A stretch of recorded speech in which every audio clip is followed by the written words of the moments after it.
আমার জন্মই হয়েছে এই দেশের উন্নয়নের জন্য।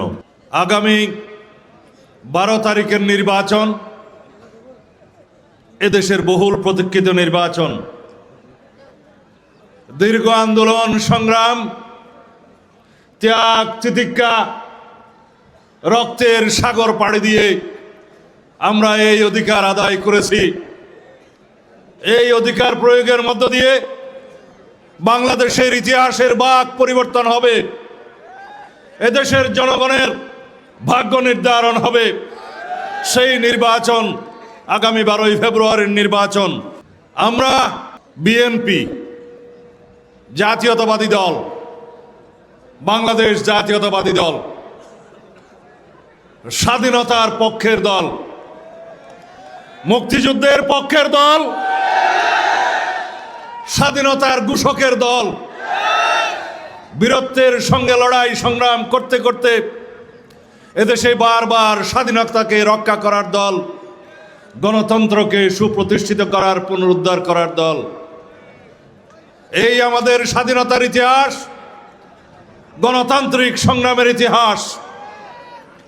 শহীদ রাষ্ট্রপতি জিয়াউর রহমান এদেশের স্বাধীনতা ঘোষণা দিয়ে, স্বাধীনতার জন্য যুদ্ধ করে, স্বাধীনতা অর্জন করে ব্যারাকে ফিরে গিয়েছিলেন। 1975 সালে স্বাধীনতা রক্ষিত হলে এদেশের সিপাহী জনতা তার নেতৃত্বে এই দেশের স্বাধীনতাকে আবার রক্ষা করেছেন। পরাধীনতার কবল থেকে বাংলাদেশ রক্ষা পেল।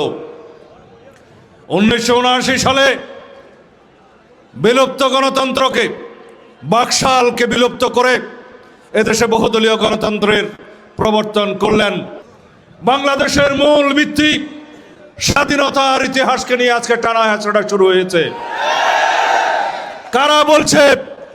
যারা এদেশের স্বাধীনতাতে বিশ্বাস করে নেই, যারা মুক্তিযুদ্ধের বিরোধিতা করেছে, মুক্তিযোদ্ধাদের হত্যা করেছে, আমার মা বোনদেরকে পাক হানাদার বাহিনীর কাছে তুলে দিয়েছে, তারা আজকে মুক্তিযুদ্ধের ইতিহাস বলে, বিকৃত ইতিহাস বলে, স্বাধীনতার ঘোষককে নিয়ে কথা বলে।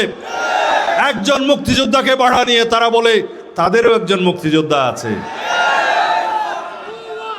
আমাদের দুর্ভাগ্য, এই জাতির দুর্ভাগ্য, এদেশের মুক্তিযোদ্ধাদের দুর্ভাগ্য। আমরা স্বাধীনতা বিরোধীদের মুখে মুক্তিযোদ্ধাদের বয়ান শুনছি, মুক্তিযুদ্ধের কাহিনী শুনছি। আর আমার জন্মই হয়েছে এই দেশের উন্নয়নের জন্য, সুশাসন প্রতিষ্ঠার জন্য।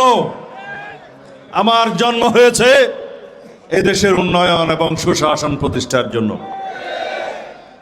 রব্বুল আলামিন আমাকে বাঁচিয়ে রেখেছেন এই দেশের গণতন্ত্রের উন্নয়নের জন্য, স্বাধীনতাকে রক্ষা করার জন্য, বাংলাদেশকে উন্নয়নে উন্নয়নে ভরে দেওয়ার জন্য। দায়িত্ব অনেক বেশি। আমি বেঁচে থাকার কথা ছিল না, আমাকে গুম করা হয়েছিল হত্যা করার উদ্দেশ্যে। আপনারা মোনাজাত করেছেন রব্বুল আলামিনের দরবারে, রব্বুল আলামিন আপনাদের দোয়া শুনেছেন, মোনাজাত শুনেছেন। তিনি আমাকে জীবিত রেখেছেন, নতুন জীবন দান করেছেন।